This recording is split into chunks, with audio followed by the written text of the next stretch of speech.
Hello साथियों। हम आपके आमेर का इतिहास पढ़ रहे थे और कल हमने आपके आमेर के इतिहास में सवाई प्रताप सिंह के बारे में चर्चा करनी प्रारंभ की थी कि जो आपके सवाई प्रताप सिंह थे वो आपके माधो सिंह के पुत्र हुआ करते थे और पृथ्वी सिंह के भाई हुआ करते थे।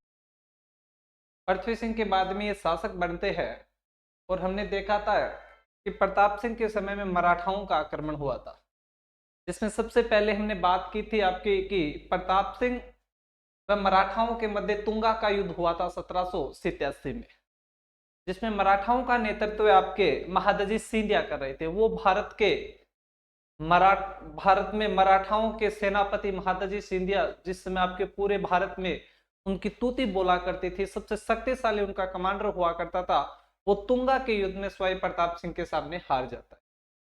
और तुंगा के युद्ध में हमने देखा था कि सवाई प्रताप सिंह की सहायता की थी आपके जोधपुर के महाराजा विजय सिंह।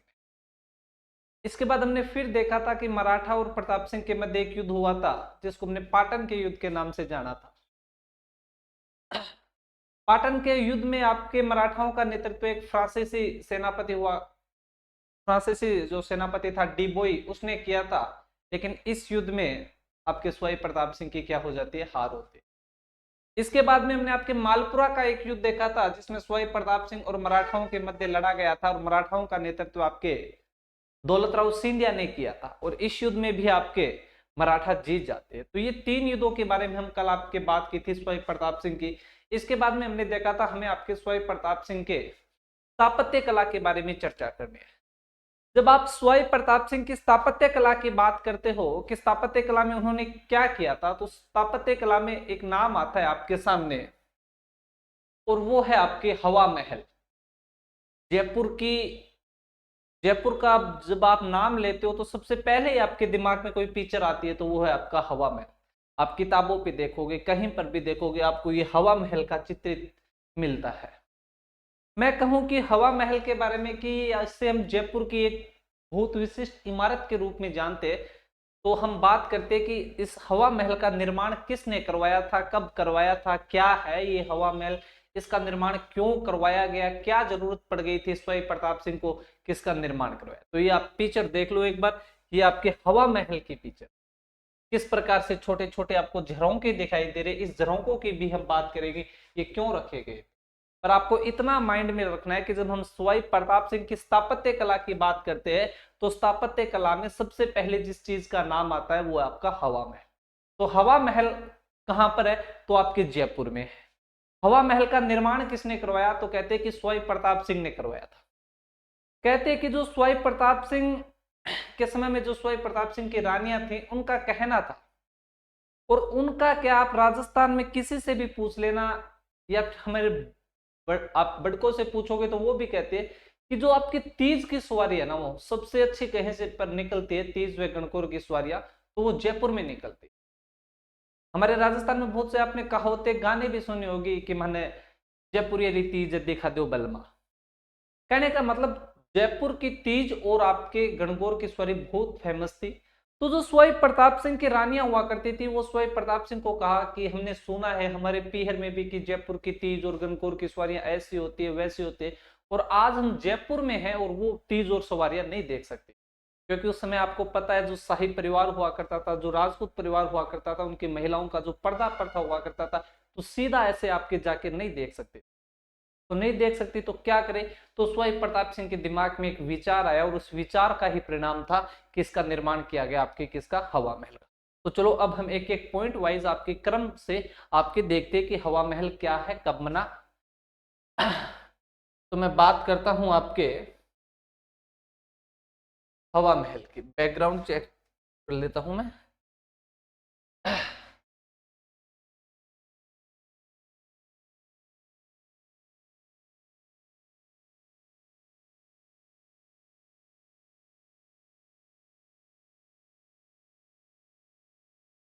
सवाई प्रताप सिंह की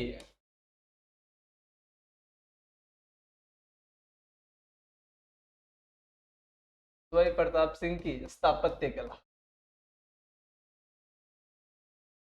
स्थापत्य कला और स्थापत्य कला में हमें सबसे पहले आपका क्या देखना है, तो वो देखना है आपका हवा महल।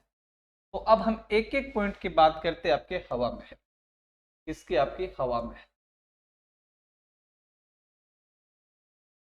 हवा महल कि पहली बात की हवा महल को कब बनाया गया, सीधा सा आप याद रखना, आपके पेपर में पूछा जाता है कि हवा महल का निर्माण कब किया गया। तो हवा महल का निर्माण किया गया था आपके 1799 ईस्वी। कब किया गया था? आपके 1799 ईस्वी में हवा महल का निर्माण किया। फिर इस हवा महल का निर्माण किसने करवाया? तो याद रखना, इसका निर्माण कौन करवा रहा है? आपके सवाई प्रताप सिंह। सवाई प्रताप सिंह। फिर जब आपके हवा महल का निर्माण सवाई प्रताप सिंह 1799 में करवा रहे हैं, तो इसका कोई वास्तुकार तो रहा होगा, इसका आर्किटेक्चर तो रहा होगा। जो आपको सीधा सवाल पूछते हैं तो याद रखना, इसके वास्तुकार कौन थे आपके?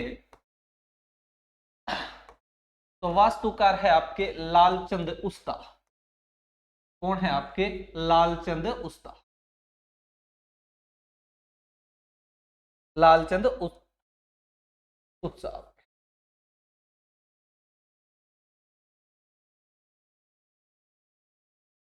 लालचंद उत्सव कहते हैं कि जो आपके उत्साह है ये आपके लालचंद जी थे, लालचंद जी के द्वारा इसका डिजाइन किया गया।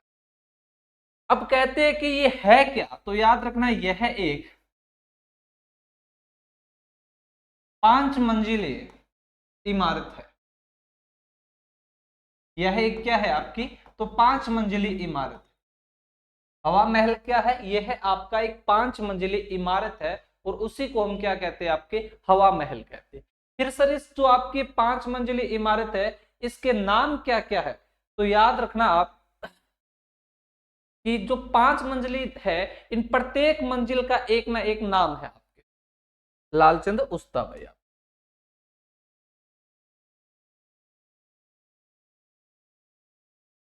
लालचंद उस्ता।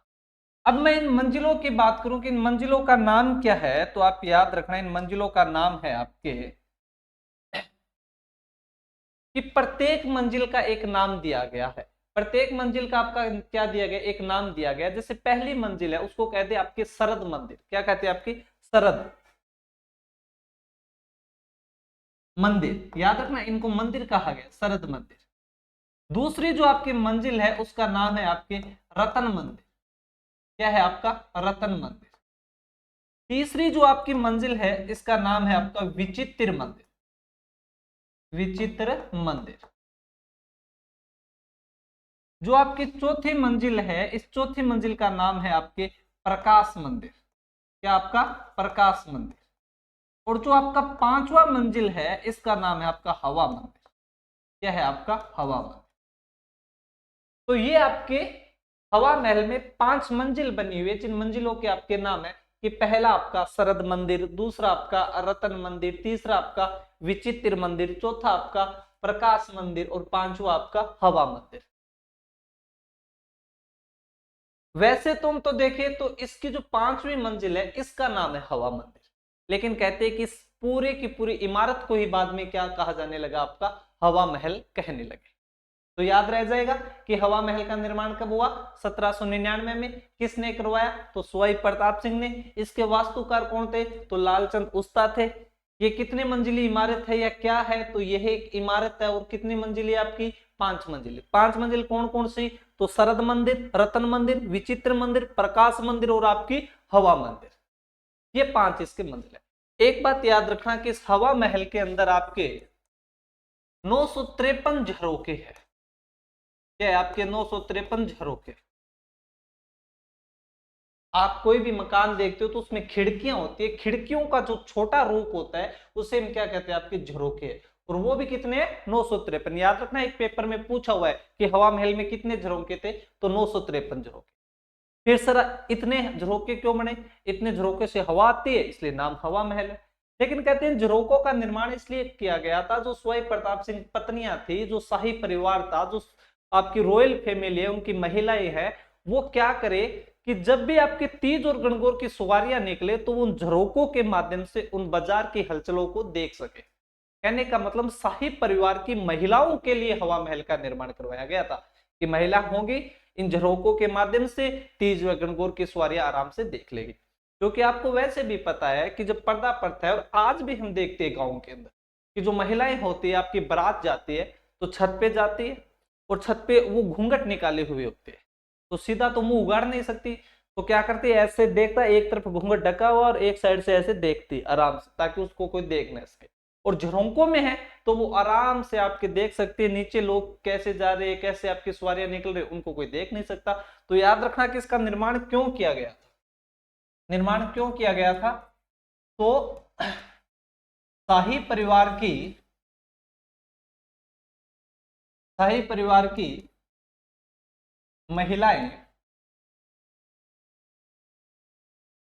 इन झरोकों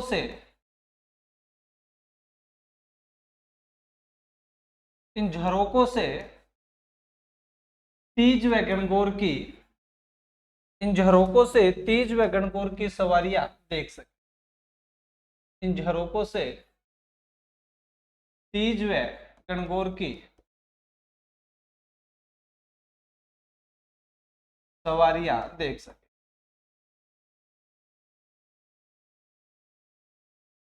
तो ये हो गया आपका क्या, हवा महल।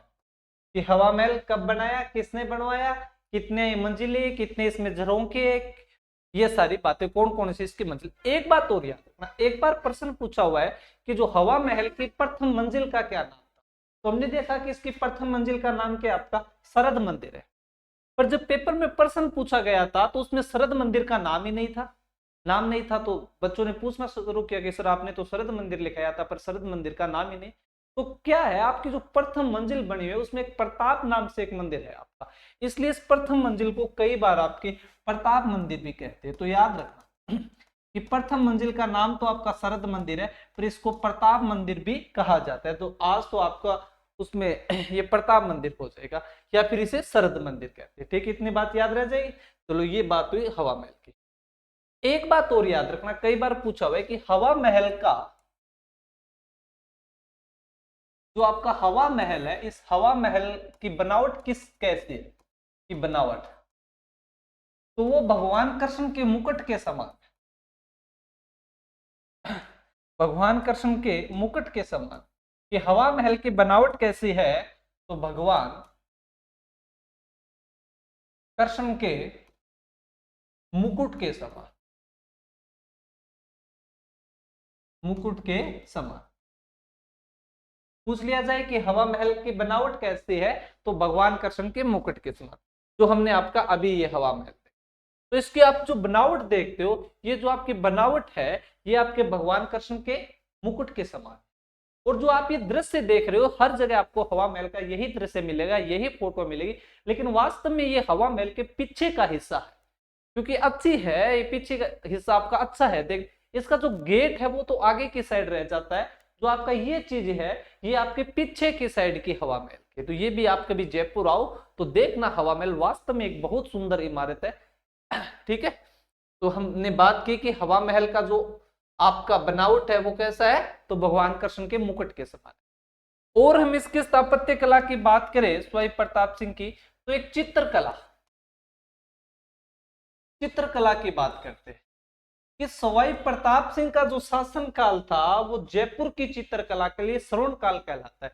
तो सीधा सा सवाल आता है कि आमेर या जयपुर में किसका शासन काल स्वर्ण काल कहलाता है, तो याद रखना सवाई प्रताप सिंह का। तो लिखोगे आप सवाई प्रताप सिंह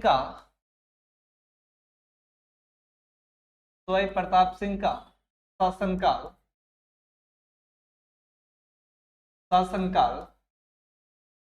जयपुर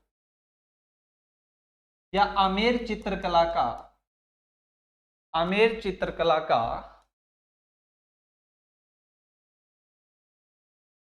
स्वर्ण काल कहलाता है। किसका शासन स्वर्ण काल कहलाता है, तो सवाई प्रताप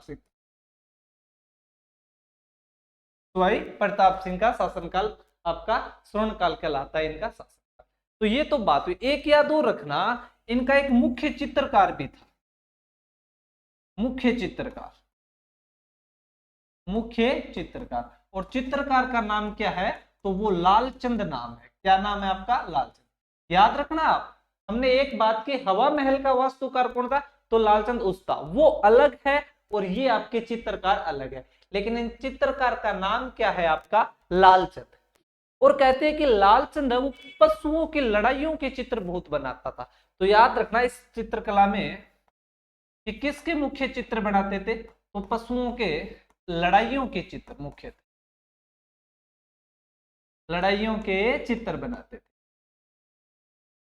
इतनी बात याद रह जाएगी कि आपके एक लालचंद जी जो हुए, जो आपके हवा महल के वास्तुकार है, और एक लालचंद जी ये है जो आपके चित्रकार है, मुख्य चित्रकार थे और पशुओं के लड़ाइयों के आपके चित्र बनाते थे। तो अभी हमने आपके इनकी स्थापत्य कला में दो चीज देखी, एक तो आपने क्या देखा कि हवा महल, और दूसरा आपका मुख्य चित्रकार।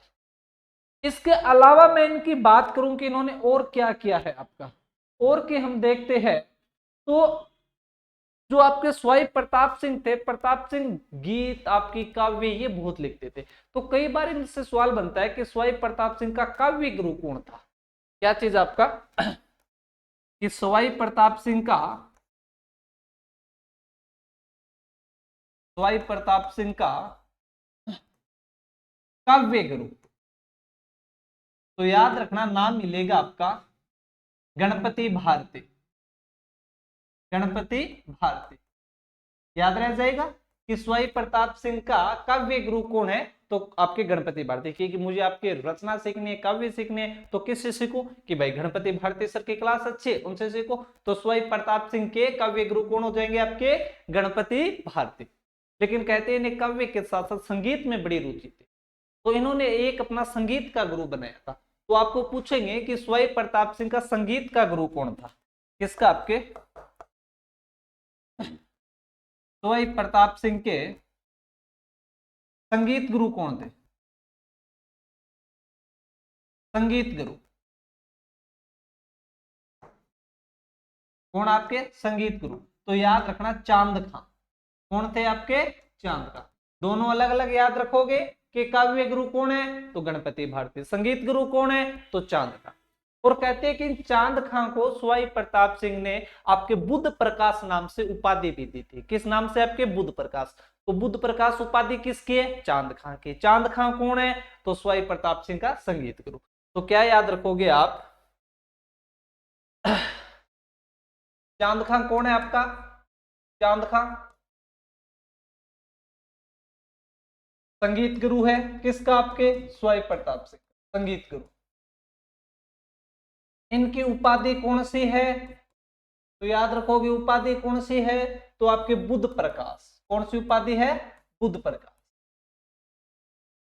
बुद्ध प्रकाश। दे कौन रहा है? तो स्वाई प्रताप। कौन दे रहा है? आपके स्वाई प्रताप। ये भी याद रखो, देखिए स्वाई प्रताप सिंह ने अपने गुरु चांद खां को कौन सी उपाधि दी थी? तो बुद्ध प्रकाश। एक इनका ग्रंथ है, ग्रंथ कौन सा है? इन्होंने ग्रंथ भी लिख दिया था, तो याद रखोगे सवर सागर। कौन सा? आपका सवर सागर। तो चांद खां का ग्रंथ कौन सा हो जाएगा? आपका सवर सागर। इतनी बात याद आपको रह जाएगी कि चांद गुरु कौन है? चांद खां संगीत गुरु, उपाधि बुद्ध प्रकाश, ग्रंथ तो सवर सागर।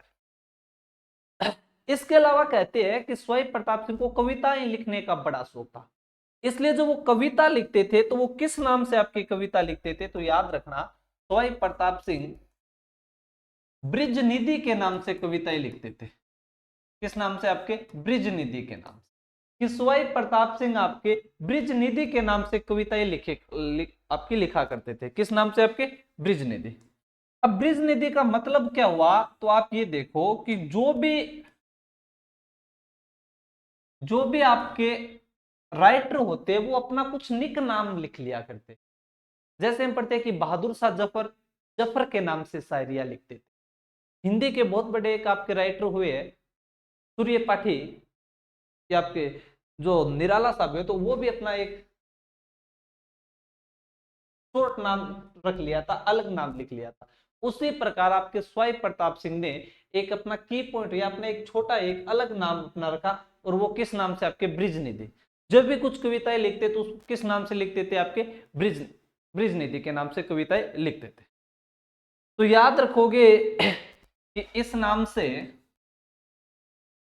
इस नाम से कविताएं लिखते थे, कविताएं लिखते थे, कविताएं लिखते। ब्रिज निधि के नाम से कौन कविताएं लिखते थे? तो सवाई प्रताप सिंह। किस नाम से कविताएं लिखते थे? ब्रिज निधि। दोनों प्रकार के सवाल। पहला तो क्या कि सवाई प्रताप सिंह किस नाम से आपके कविता लिखते थे? ब्रिज निधि। कौन सा शासक ब्रिज निधि के नाम से कविता लिखता था? तो सवाई प्रताप सिंह। और इनकी कविताओं का जो संकलन किया गया है, इनकी कविताओं का जो संकलन किया गया वो किसमें किया गया? तो वो आप याद रखोगे ब्रिज निधि ग्रंथावली। ब्रिज निधि, ब्रिज निधि आपके ग्रंथावली।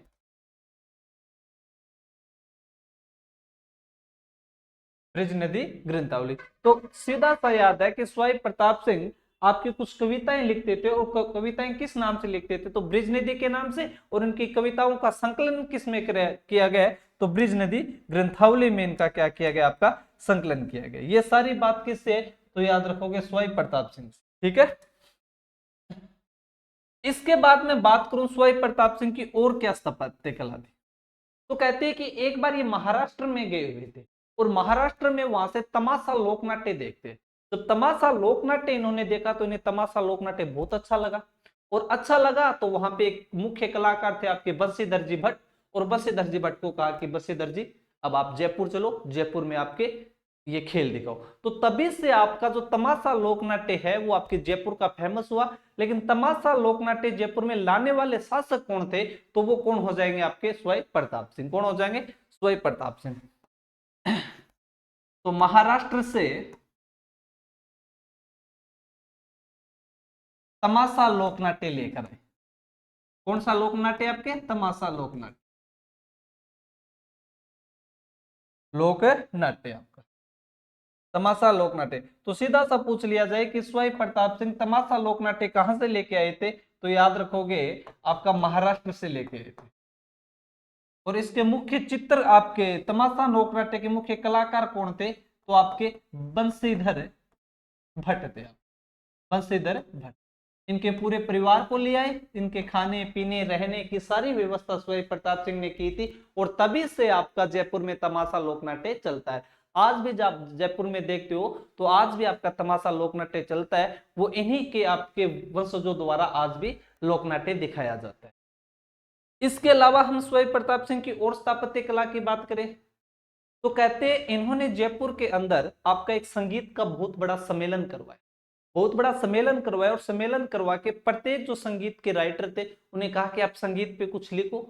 तो उन्होंने सबने एक एक चैप्टर लिखा संगीत पे, और उन चैप्टरों की एक बुक बन गई पूरी, और उस बुक का नाम रखा गया आपका राधा गोविंद संगीत सागर। तो याद रखोगे कि राधा गोविंद संगीत सागर,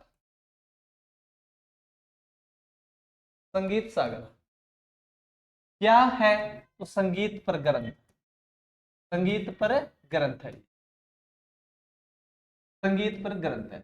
और कहते हैं इसमें मुख्य जो भूमिका थी वो आपके बृजपाल भट्ट की थी। किसकी थी? आपके बृजपाल भट्ट की। क्योंकि जब ये संगीत सम्मेलन करवाया गया था तो उसमें बृजपाल भट्ट को मुख्य भूमिका दी गई थी, इन्हें मुख्य बनाया गया था। तो इन्हीं की निगरानी में ये संगीत सम्मेलन हुआ। क्या हुआ? आपका संगीत सम्मेलन। और उन्हीं संगीत सम्मेलन में एक किताब लिखी गई, और वो किताब कौन सी आपकी? तो आपका राधा गोविंद संगीत सागर। तो याद रखना राधा गोविंद संगीत सागर क्या है? तो राधा गोविंद संगीत सागर आपके जयपुर में जो संगीत सम्मेलन हुआ उस संगीत सम्मेलन पे एक ग्रंथ लिखा गया, और इसमें मुख्य भूमिका किसकी रही? तो आपके बृजपाल भट्ट की, बृजपाल भट्ट। ये सारी की सारी चीजें किसकी? आपके सवाई प्रताप सिंह से संबंधित है। कि सवाई प्रताप सिंह के स्थापत्य कला में हमने क्या क्या देखा? कि सवाई प्रताप सिंह के स्थापत्य कला में सबसे पहले हमने आपके हवा महल की बात की, हवा महल के बाद में हमने इसकी चित्रकलाओं की बात की कि चित्रकला का आपका युग स्वर्ण काल कहलाता है। इसके बाद में इनके गुरु देखे कि काव्य गुरु कौन थे, आपके संगीत गुरु कौन थे, ये किस नाम से कविताएं लिखा करते थे, और किस में इस कविताओं का संकलित किया जाता था। तमाशा लोकनाट्य कहां से लेके आए, किस कलाकार को लेके आए? तो बंशीधर भट्ट को लेके आए थे। जयपुर में संगीत सम्मेलन करवा रहे हैं, संगीत सम्मेलन में आपकी किताब लिख रहे हैं, कौन सी? राधा गोविंद संगीत सागर। ये तो आ गई आपके स्वयं प्रताप सिंह की स्थापत्य कला। एक चीज और याद रखना, कई बार आपके पेपर में पूछी हुई है, गंधर्व बाई से, गंधर्व बाई से, या फिर इसे कहते हैं प्रताप बाई से, प्रताप बाई। कहते हैं कि स्वयं प्रताप सिंह के शासनकाल में या स्वयं प्रताप सिंह के दरबार में संगीत के, काव्य के 22 आपके लोकनाट्य के 22 बड़े विद्वान रहा करते थे। तो 22 बड़े विद्वान रहते थे, तो उन 22 विद्वानों को ही क्या कहा जाता था, आपके प्रताप बाई से या गंधर्व बाई से। कहते हैं कि हमारे ग्रंथों में, हमारे पुराणों में जो आपके लोकनाट्य, संगीत वगैरह, जो ये खेल दिखाना, लोकनाट्य करना, संगीत का काम था, वो गंधर्व जाति करती थी। इसीलिए इसे क्या कहा जाता है, आपके गंधर्व बाई से। और ये प्रताप सिंह के शासनकाल में रहती थी, इसलिए इन्हें क्या कहा जाता है, आपके प्रताप बाई से। तो क्या लिखोगे आप बच्चों, लिखोगे सवाई प्रताप सिंह के शासनकाल में, सवाई प्रताप सिंह के शासनकाल में, सवाई प्रताप सिंह के शासनकाल में 22 विद्वानों की, 22 विद्वानों की एक मंडली रहती थी, एक मंडली रहती थी, जिसे जिसे प्रताप बाई से, प्रताप बाई से या गंधर्व बाई से कहा जाता है, गंधर्व बाई से कहा जाता है, बाई से कहा जाता है। तो पूछ लिया जाए आपको कि प्रताप बाई से, या फिर ऐसे पूछेंगे कि गंधर्व बाई से किसके दरबार में रहा करती थी, तो किसके दरबार में रहा करती थी, आपके स्वयं प्रताप सिंह के दरबार में रहा करती थी। आपकी गंधर्व बाई से या प्रताप बाई से है क्या, तो याद रखोगे ये क्या थी, आपके 22 विद्वानों की एक मंडली हुआ करती थी, और इसी मंडली को क्या कहा गया, आपके प्रताप बाई से या गंधर्व बाई से। इसके अलावा पूछ लिया जाए, स्वयं प्रताप सिंह ने कहा कि विद्वान है, इनके लिए अलग रहने के स्थान होना चाहिए, तो इनके लिए आपके गुणीजन खाने का निर्माण करवाया गया था। किसका, आपके गुणीजन खाने का। गुणी मतलब गुणी लोग, और जन जहां पे वो निवास करेंगे, तो गुणीजन खाने का निर्माण करवाया गया, निर्माण करवाया गया इनके रहने के लिए, इनके रहने के लिए, ताकि ये वहां रह सके, अपनी रहीसल कर सके, अपने कुछ और कार्य कर सके, तो वो सारे के सारे इनके रहने के लिए। ये सारे काम कौन कर रहा है, तो आपके याद रखोगे कौन कर रहा है, तो आपके स्वयं प्रताप सिंह। कि जो हम आपके कल स्वयं प्रताप सिंह के बारे में पढ़ना स्टार्ट किया था, कि उन्होंने आपके तुंगा, पाटन, मालपुरा का युद्ध किया, वही स्वयं प्रताप सिंह की इतने सारी स्थापत्य कला है। कि स्वयं प्रताप सिंह को सिर्फ युद्धों के बारे में नहीं जानना चाहिए, स्वयं प्रताप सिंह के कल्चर में जो कितना इन्होंने डेवलपमेंट किया है, उनकी भी चर्चा करनी चाहिए। कहां पर ये हवा महल बना रहे हैं आपका, इसके अलावा इनकी चित्रकला, इनके काव्य गुरु, संगीत गुरु खुद कविताएं लिख रहे हैं, आपके लोकनाट्य लेके आ रहे हैं, संगीत का सम्मेलन करवा रहे हैं, वहां पे ग्रंथ लिख रहे हैं, आपके विद्वानों के लिए रहने के लिए अलग से जगह का निर्माण करवा रहे हैं, आपका जो गुणीजन खाने के नाम से जाना जाता है। इसके अलावा आपके जिसे 22 विद्वान रहते थे, जिसे आपका गंधर्व बाई से, आपकी प्रताप बाई से का था। तो ये सारी की सारी बातें किसकी है, आपके स्वयं प्रताप सिंह। अब स्वयं प्रताप सिंह के बाद में बात करूं, तो स्वयं प्रताप सिंह के बाद में आपके शासक बने थे जगत सिंह द्वितीय। कौन बनेंगे, आपके जगत सिंह द्वितीय। जगत सिंह द्वितीय का हमने पहले भी जिक्र किया है, अगर आपके दिमाग में आ रहा हो तो किसका जिक्र करते हैं हम, आपके जगत सिंह द्वितीय का। जगत सिंह द्वितीय, इनका शासनकाल आपका 1803 से लेके 1818 तक शासनकाल रहा, किसका, आपके जगत सिंह द्वितीय। अब थोड़ा सा आप दिमाग लगाओ, अगर हमने आपके मेवाड़ का इतिहास पढ़ा था, उस मेवाड़ के इतिहास में कहीं ना कहीं जिक्र किया था किसका, आपके जगत सिंह द्वितीय का। आपको याद आ रहा है तो मैंने एक युद्ध लिखाया था 1807 में, गिंगोली का युद्ध, जिसे हम परबतसर का युद्ध भी कहते हैं। मारवाड़ के राजा मान सिंह और आपके आमेर के राजा जगत सिंह के मध्य हुआ था। याद आया कुछ? कृष्णा कुमारी, किसके कारण? आपके कृष्णा कुमारी, मेवाड़ के महाराजा भीम सिंह की पुत्री हुआ करती थी। तो जो कृष्णा कुमारी विवाद हुआ था, तो कृष्णा कुमारी विवाद किनके शासनकाल में हो रहा है, या कृष्णा कुमारी विवाद से कौन जुड़ा हुआ है आमेर की तरफ से, तो वो कौन है? आपके जगत सिंह द्वितीय। तो आप लिखोगे कृष्णा कुमारी विवाद, कृष्णा कुमारी विवाद। इन्हीं के शासनकाल में एक विवाद हुआ, और वो विवाद कौन सा था? आपका कृष्णा कुमारी विवाद। कृष्णा कुमारी विवाद क्या था ये मैं पहले भी बता चुका हूं, एक बार फिर से बताता हूं कि याद करना। आप एक रियासत थी आपकी, कौन सी? मेवाड़। कौन सी रियासत? आपकी मेवाड़। और मेवाड़ में महाराणा हुआ करते थे आपके भीम सिंह। कौन? आपके भीम सिंह, महाराणा भीम सिंह। इधर आपकी एक रियासत पड़ती है आमेर। कौन सी रियासत? आपकी आमेर। और ऐसा मानो कि आमेर में शासक थे आपके भीम सिंह। हाँ, आमेर आपका आमेर में शासक है, सॉरी, आपके जगत सिंह। कौन है? आपके जगत सिंह। आमेर में शासक है आपके जगत सिंह, क्योंकि जगत सिंह का ही तो हम चर्चा कर रहे हैं कि जगत सिंह द्वितीय। और ऐसा मानो कि एक रियासत है आपकी मारवाड़, और मारवाड़ में आपके हुआ करते थे भीम सिंह। महाराजा कौन हुआ करते थे? भीम सिंह। एक बार इतना चीज देखो कि कृष्णा कुमारी मामला क्या है, कि मेवाड़ में एक शासक है, कौन? आपके भीम सिंह। आमेर में शासक है, कौन? आपके जगत सिंह द्वितीय। मारवाड़ में शासक है, कौन? आपके महाराजा भीम सिंह। अब कहानी क्या हुई? कहानी यहां से आपकी प्रारंभ हुई कि इन भीम सिंह की एक पुत्री थी, महाराणा भीम सिंह की एक पुत्री थी, और उस पुत्री का नाम क्या था? तो पुत्री का नाम था कृष्णा कुमारी। क्या नाम है आपके? कृष्णा कुमारी। इनकी एक पुत्री है, और पुत्री का नाम है कृष्णा कुमारी। कृष्णा कुमारी। चलो मान लिया कि इन महाराणा की एक पुत्री है, और पुत्री का नाम है कृष्णा कुमारी। कहते हैं कि जो आपकी कृष्णा कुमारी है, इस कृष्णा कुमारी की सगाई की गई, और सगाई किसके साथ हुई? तो भीम सिंह के साथ, जो आपके मारवाड़ के शासक है, इनके साथ इनकी क्या की गई? सगाई की गई।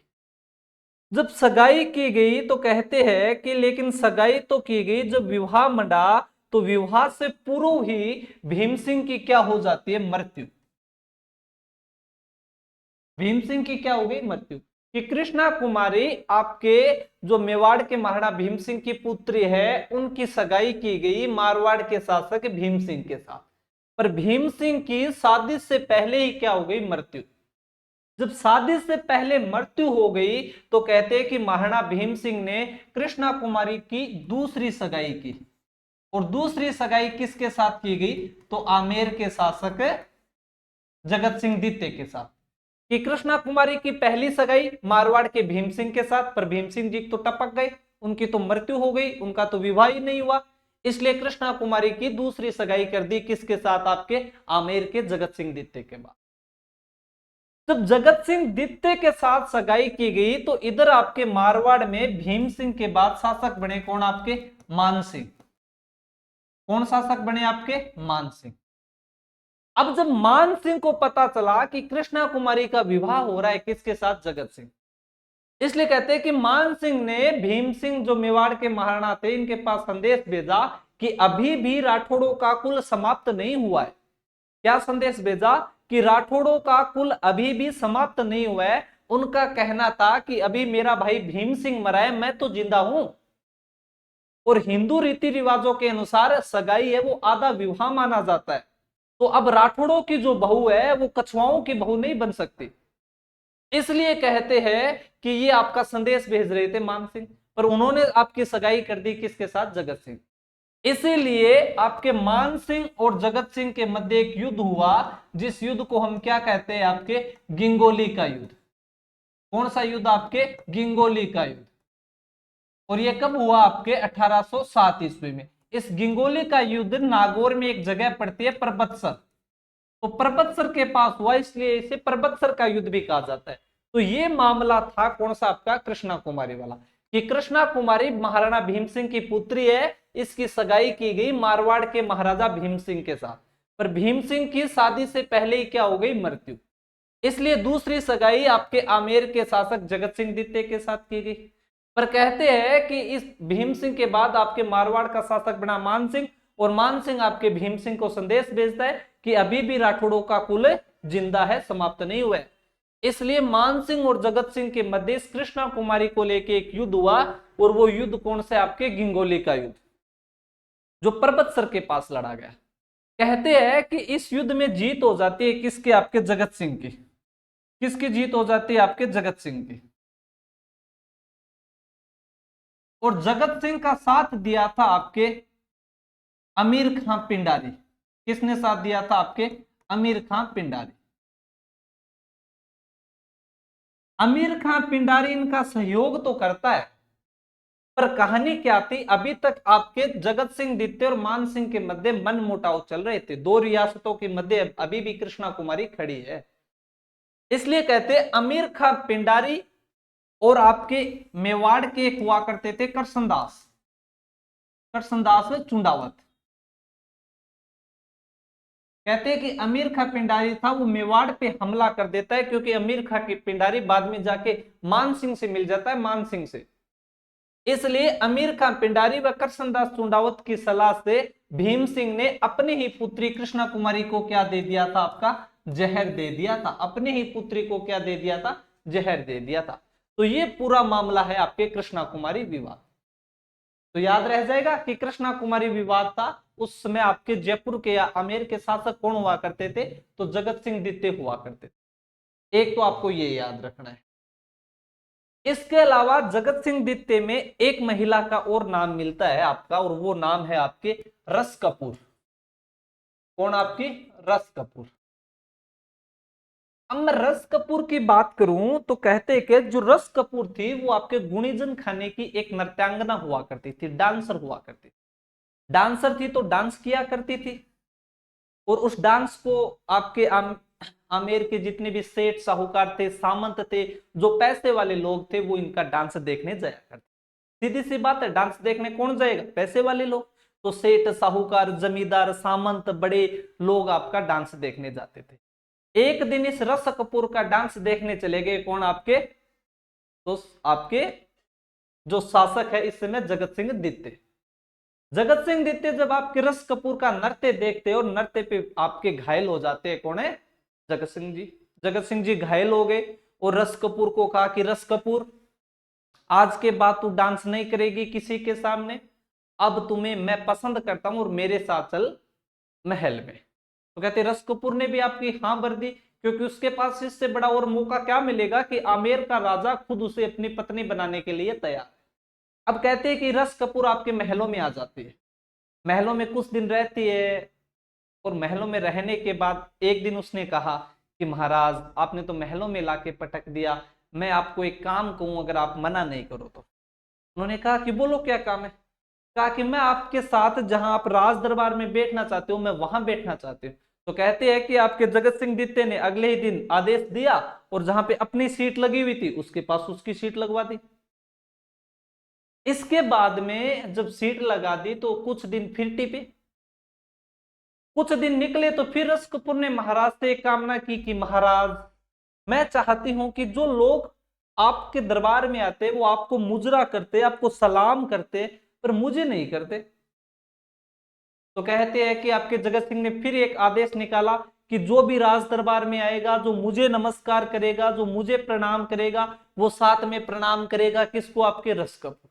और जब ये आदेश निकाला तो यहां से तहस बनना प्रारंभ हुए, क्योंकि वो सेठ साहूकार जमींदार सामंत जो कभी आपके रस कपूर का डांस देखने जाया करता थे और आपके पैसों वाली झड़ी लगाया करते थे, आज उन्हें दरबार में आके रस कपूर के सामने प्रणाम करना पड़ रहा है। इसलिए कहते हैं इसके साथ साथ आपके जगत सिंह द्वितीय जब हाथी पे निकल के आपके नगर के देखने निकलते थे, नगर का हालचाल देखने निकलते थे, तो साथ में रस कपूर को बिठाया करते थे। ये आपके सामंतों को बात बहुत बुरी लगी। और जब आपके गिंगोली के युद्ध में गिंगोली के युद्ध में जगत सिंह द्वितीय लड़ने जाता है तो पीछे से सामंतों ने रस कपूर को नाहरगढ़ के दुर्ग में नजरबंद कर दिया। नजरबंद कर दिया। इसके बाद जगत सिंह द्वितीय युद्ध जीत के आते और पूछते कि भाई मेरी रसमलाई कहां पे गई? तो कहा उसे तो आपके नाहरगढ़ दुर्ग में रखा है, और अगर अब आप उसे वापस लाने की कोशिश करोगे तो आपको भी रख दिया जाएगा।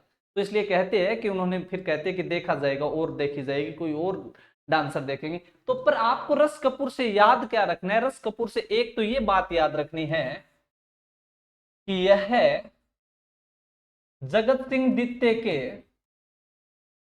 यह जगत सिंह द्वितीय के शासनकाल में हस्तक्षेप करते थे। शासनकाल में हस्तक्षेप करते थे।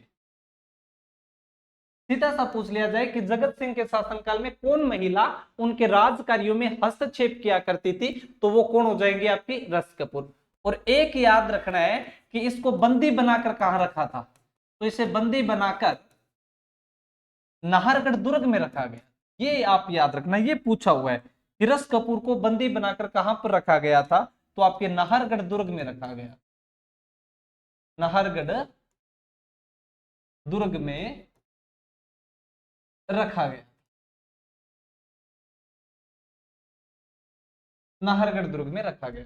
कहते हैं कि जब आपके जगत सिंह द्वितीय की मृत्यु हो जाती है और ये समाचार आपके रस कपूर को मिलता है, तो रस कपूर नाहरगढ़ दुर्ग से छलांग लगा देती है, कूद जाती है, और शमशान घाट पे जाके आपके जहां पे जगत सिंह द्वितीय का अंतिम संस्कार किया जा रहा था उसके आपके चिता के ऊपर जाके बैठ जाती है और उनके साथ सती हो जाती है। ये होता है प्यार प्रेम, कि तुम लोगों ने इस दुनिया में नहीं मिलने दिया तो उस जहां में मिलेंगे। पर आपको ये पूरी कहानी याद नहीं रखनी है, बस आपको मैंने बता दिया।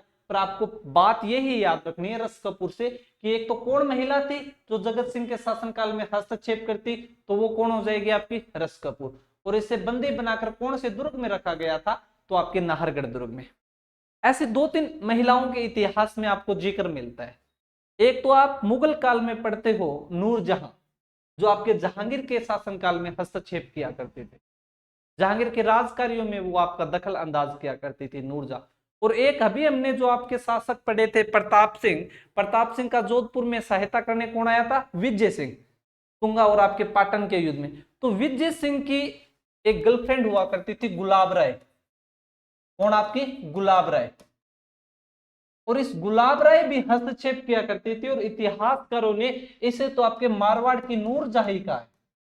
क्या का है? आपके मारवाड़ की नूरजहां, मारवाड़ की नूरजहां तकायत का।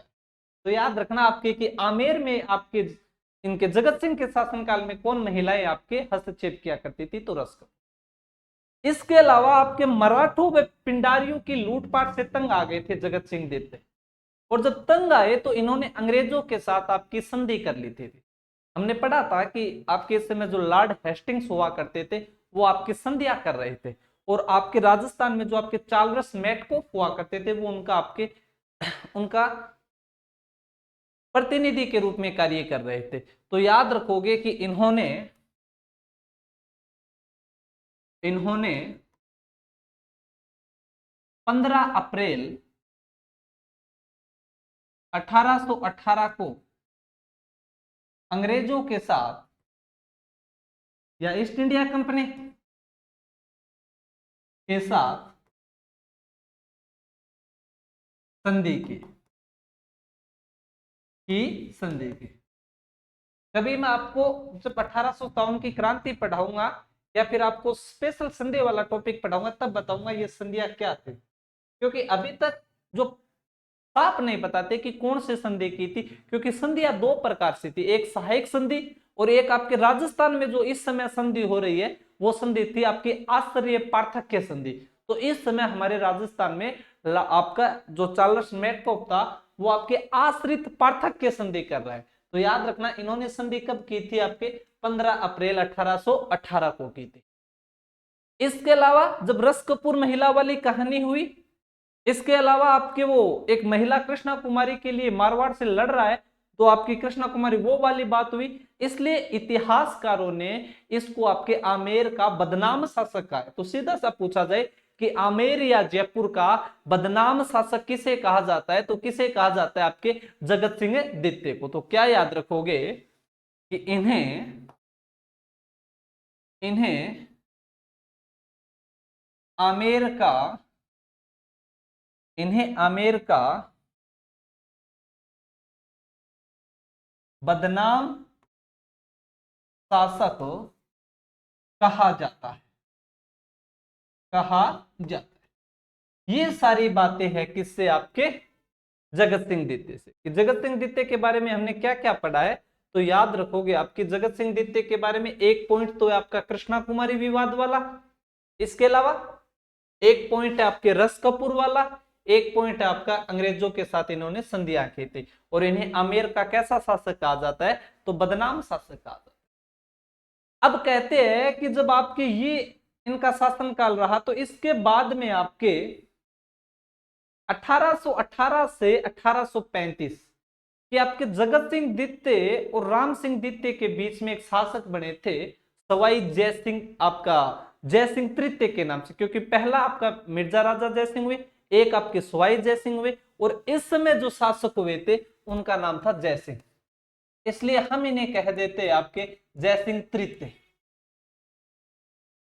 जो आपके 1818 से 1835 के मध्य रहे थे। 1818 से 1835, तो आपके दिमाग में रह जाए, थोड़ा सा इनका कोई विशेष योगदान नहीं है, विशेष कोई कल्चर में नहीं है, इसलिए आपको बस इतना याद रखना है, दिमाग में रहे तो अच्छी बात है, नहीं रहे तो भी अच्छी बात है, पर इतना सा याद रह जाए कि जगत सिंह के बाद में शासक कौन बने थे, तो आपके जय सिंह तृतीय बने थे। और इससे एक छोटी सी बात अगर याद रख सको तो याद रखना कि जय सिंह तृतीय की हत्या हो गई थी जयपुर में, कहते हैं इनकी हत्या कर दी गई थी, इनकी क्या कर दी गई थी, आपकी हत्या कर दी गई थी, और इनकी हत्या में एक महिला का नाम आया था, और जो नाम आपके रूपा बडारण, कौन आपकी रूपा बडारण, रूपा नाम की महिला थी, और इनकी हत्या करवाने में नाम आया था जय सिंह तृतीय का। बडारण का मतलब क्या होता है, बडारण का मतलब होता है जहां महिलाओं के रहने का स्थान होता है, और वहां की जो मुख्य महिला होती है उनको बडारण कहा दिया करता है। जैसे मुगलों में आपके हरम कहते हैं, उसी प्रकार यहाँ पे आपका बडारण, आपका अंतःपुर, इस प्रकार की इन्हें कहा जाता था। तो बस थोड़ा सा याद रखना कि जय सिंह तृतीय या रूपा बडारण का संबंध किससे, तो जय सिंह तृतीय की हत्या से इनका संबंध था। जब इनकी हत्या हो गई थी तो जय सिंह तृतीय, इनके बाद हम पढ़ेंगे आपके सवाई आपके राम सिंह द्वितीय के बारे में, क्योंकि फिर राम सिंह द्वितीय को बचपन में शासक बना दिया गया था 1835 में, अल्पायु के शासक। धन्यवाद शास्त्रियों। इसके बाद आगे का जो मैटर है राम सिंह द्वितीय के बारे में वो हम कल जिक्र करेंगे। जय हिंद, जय भारत।